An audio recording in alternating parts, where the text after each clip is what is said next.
moving on to our top three topics for January now, or top three issues for January now, let's begin with the new Donroe Doctrine and regime alteration in Venezuela.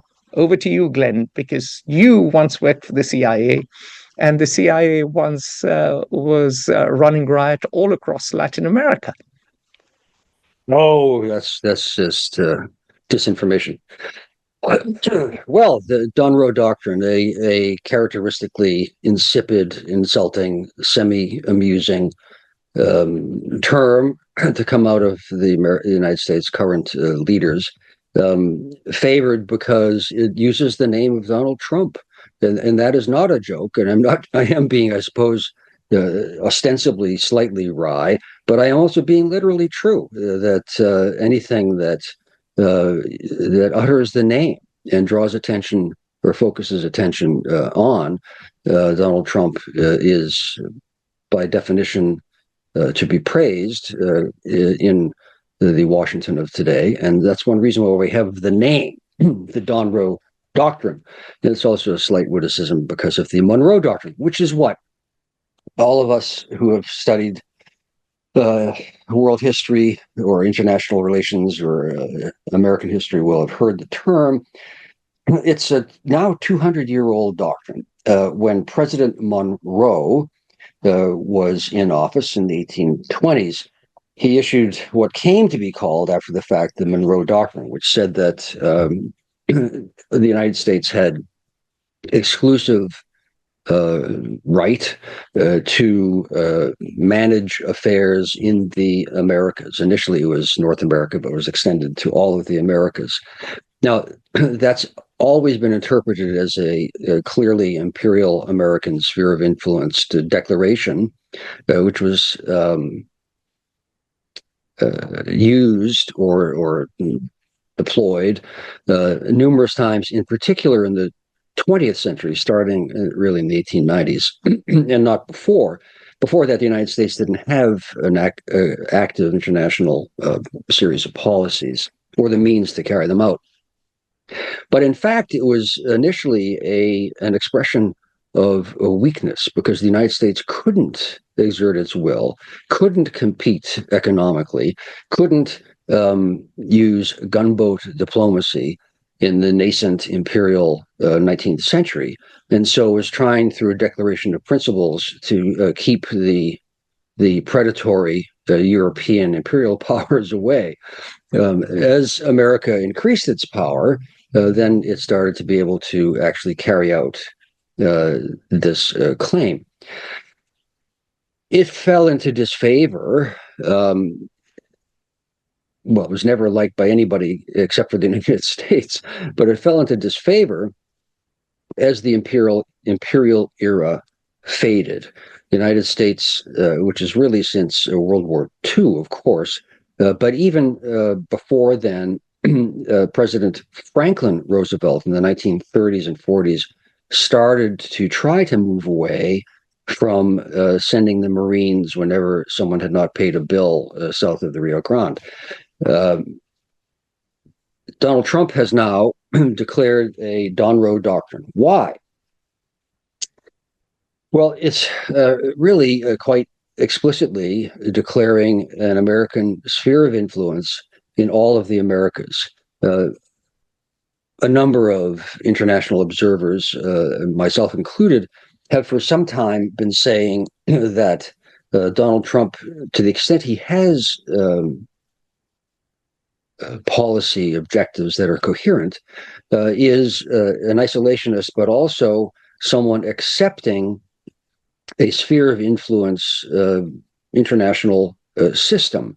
This has been a system pretty clearly propounded by Vladimir Putin and by de facto by Xi Jinping as he exerts his control. Now, in some ways, the Trump response is a defensive one to the growing power of China, because China continues to proclaim normative goals, even as it exerts its own unilateral power progressively.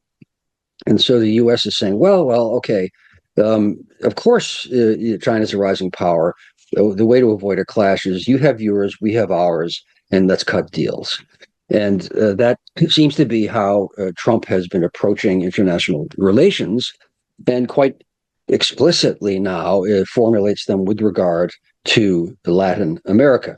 It's a way also to rationalize trying to force out Chinese and Russian petroleum investments and diplomatic engagement in what we used to call Latin America, in the Americas. The objectives, therefore, I'm sorry, Atul, pardon me. Very quickly, if I may add to what you're saying, we read the National Security Strategy with much interest, which came out late last year. And that talked about the Trump corollary to the Monroe Doctrine, which is now called the Donroe Doctrine. And it said that we will dominate in the Western Hemisphere. And part of it comes from the fact that China's biggest, or rather Brazil's biggest trading partner is now China. Because guess where did the Chinese import their soybeans during the trade war with America, with Brazil? Similarly, if you look at Uruguayan beef, a lot of it goes to China. Same holds true for Chile's copper, because ultimately manufacturing is big or biggest in China. It is the workshop or the factory of the world. And so if you are a producer of commodities, as Latin American countries tend to be, you are bound to trade with China. And so the view of many in the Trump administration was that, okay, we may not be able to arrest the economic trend, but we will dominate geopolitically. We will make sure we dominate the Panama Canal. So there was tension of that. We will make sure that geopolitically and militarily, the Chinese and the Russians are out of South America. We will take out inconvenient leaders who are cozying up a bit too much to Beijing and Moscow. And in a way, that is part of an old tradition. That is not particularly new, is it, Glenn? No, not at all. This is you can always find rationales that make sense from a unilateral perspective to have things go your way economically or diplomatically, of course. The question is, do you do it with the Seventh Fleet or some other way? And the easy way, at least if you have the Seventh Fleet, is to use that, which is what Trump is doing.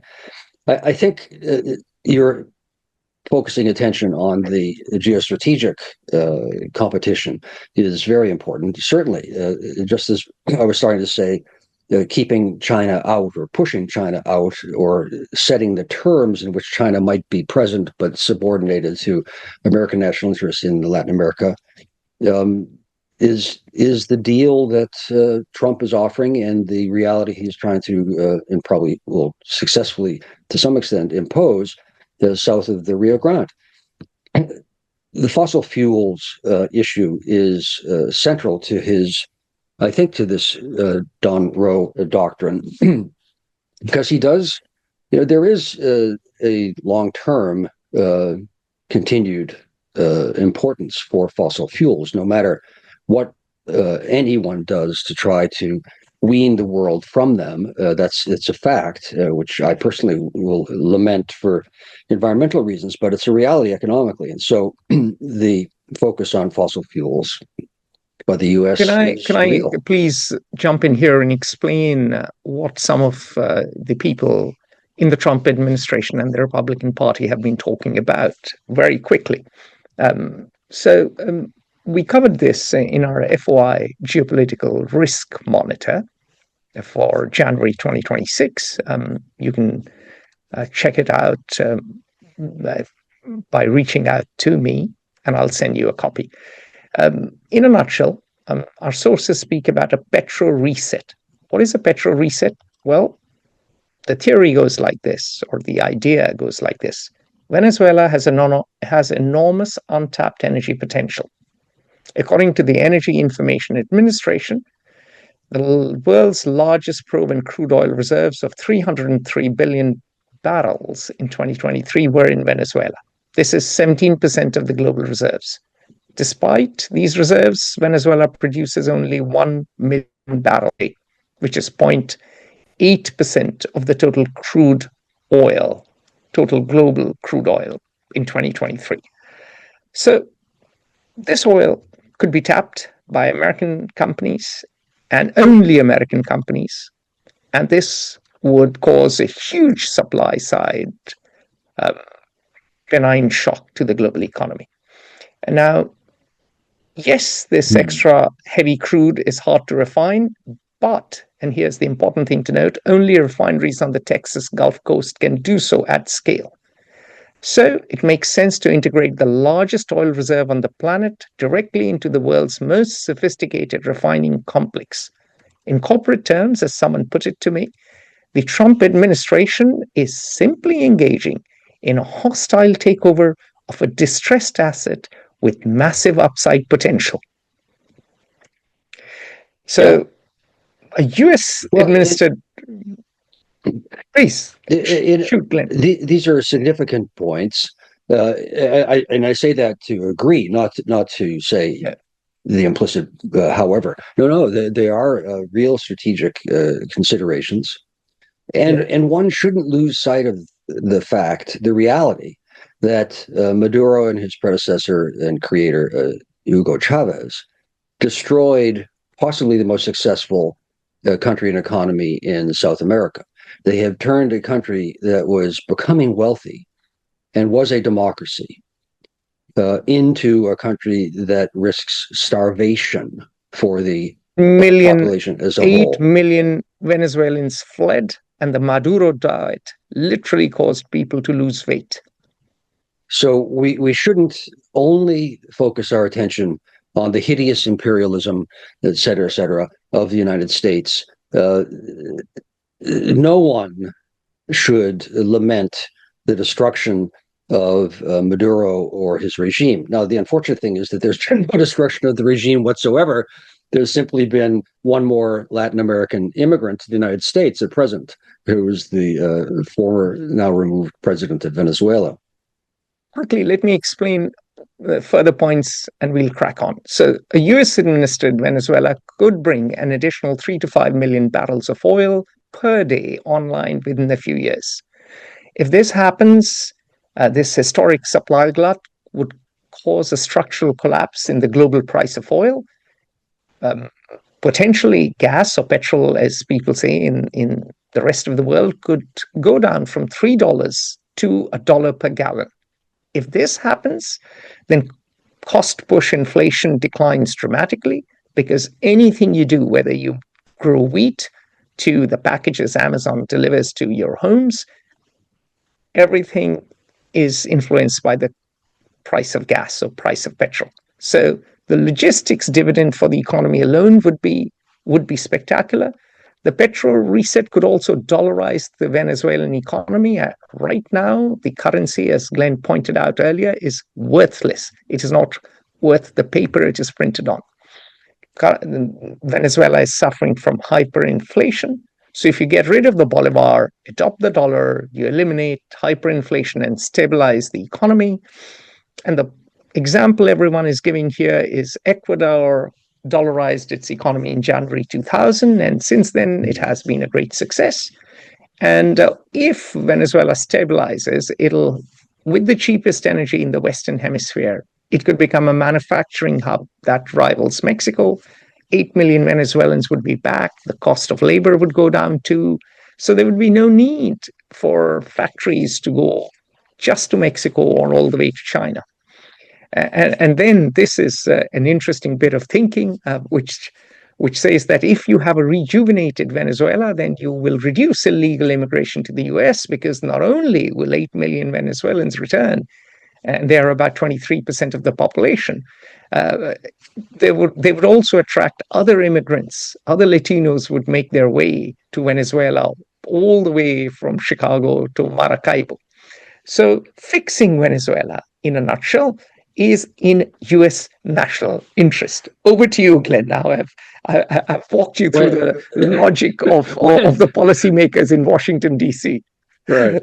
When this happens, just in the for the global petroleum industry, that will, of course, cause the collapse of the American petroleum industry, which isn't going to happen anytime soon. And so, what is By the the way, term? Pipe I dream. did say Pipe dream. Fairy. No, perhaps we could say fairy tale. La La Land. I mean, all of these things are. If pigs had wings, they could fly. Isn't that the expression? But I mean, these are nice Carle. objectives to talk about. But very quickly, Glenn, let me jump into your point and add to the point you're making about fairy tale. Serious players, however, including the CEO of Chevron, have said that Venezuela is uninvestable.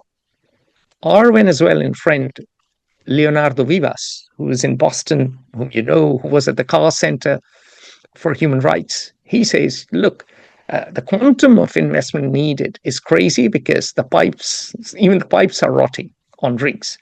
And so the quantum is immense. The uncertainty is ridiculously high. And the time lag between the investment and the return is long.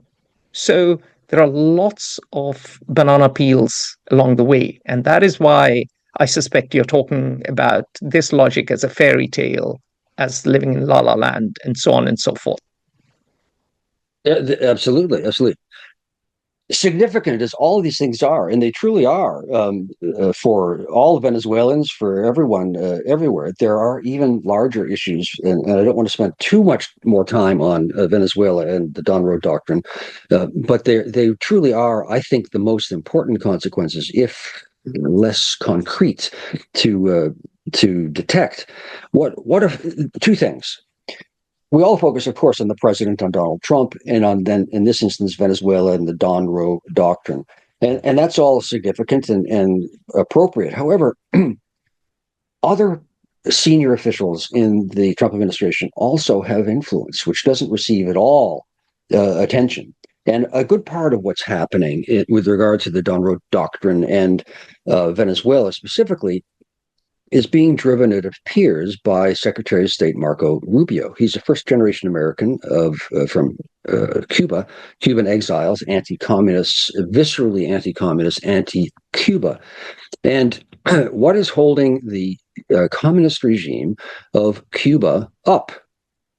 And it has been substantially low-cost Venezuelan oil from fellow revolutionary, self-proclaimed Maduro of Venezuela.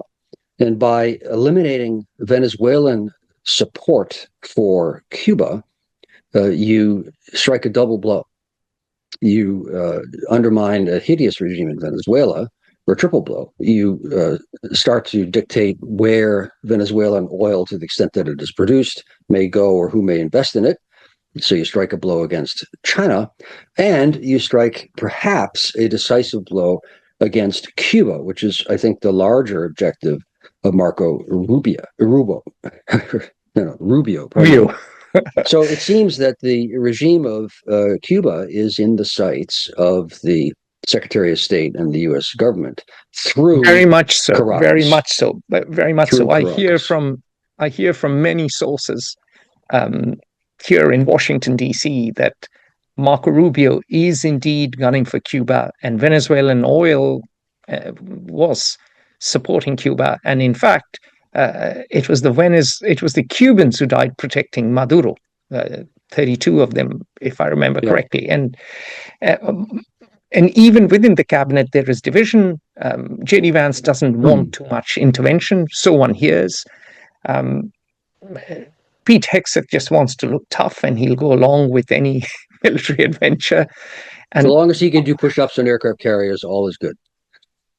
And Marco Rubio is really the driving force, the ideological, anti-communist, Cuban emigre, one could say, conviction or fanaticism, depending your point of view, really wanting to put a or sound the death knell for the Cuban regime, for the Castro regime.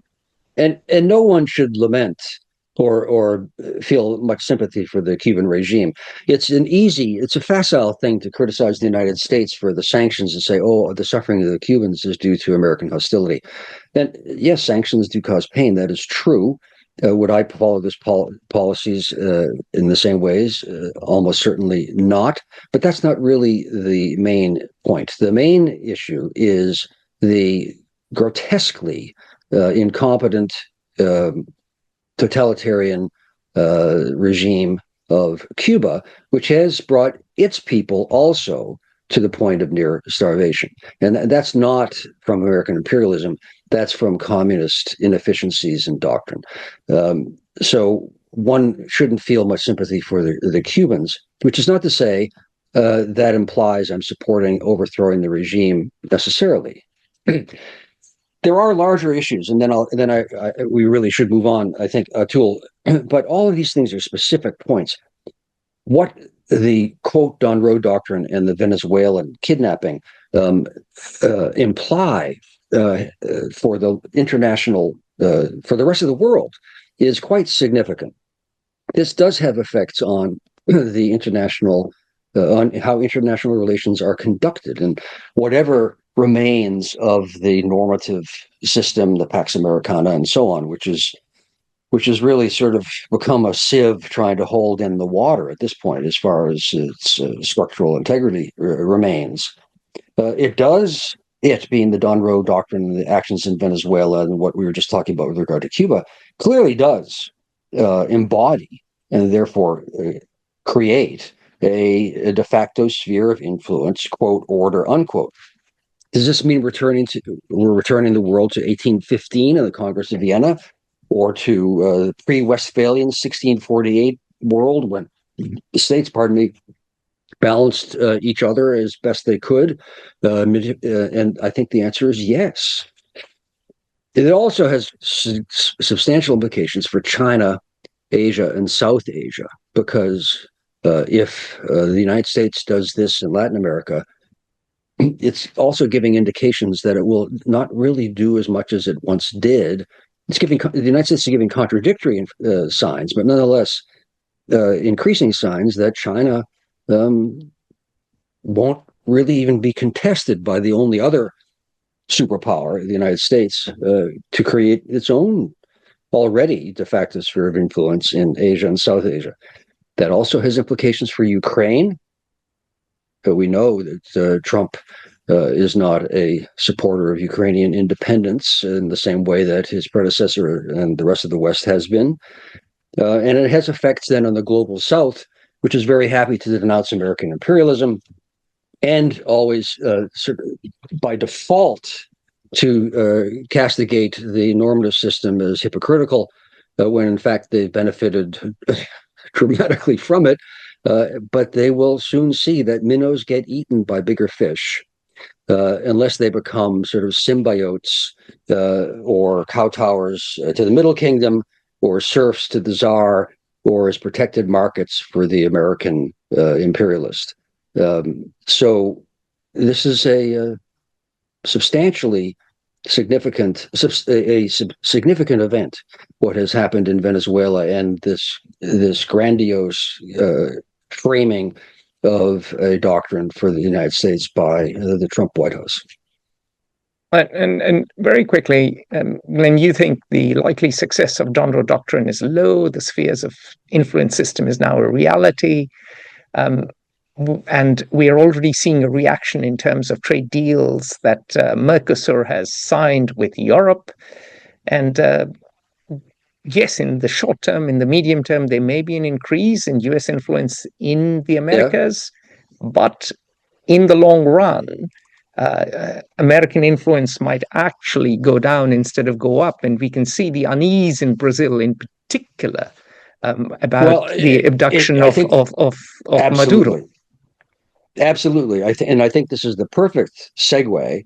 It truly does lead conceptually, substantively, directly to our second topic, which is an example of the coming to life of the response to the unilateral declarations and actions by Donald Trump in the United States. Join the conversation at Fair Observer and subscribe to our YouTube channel.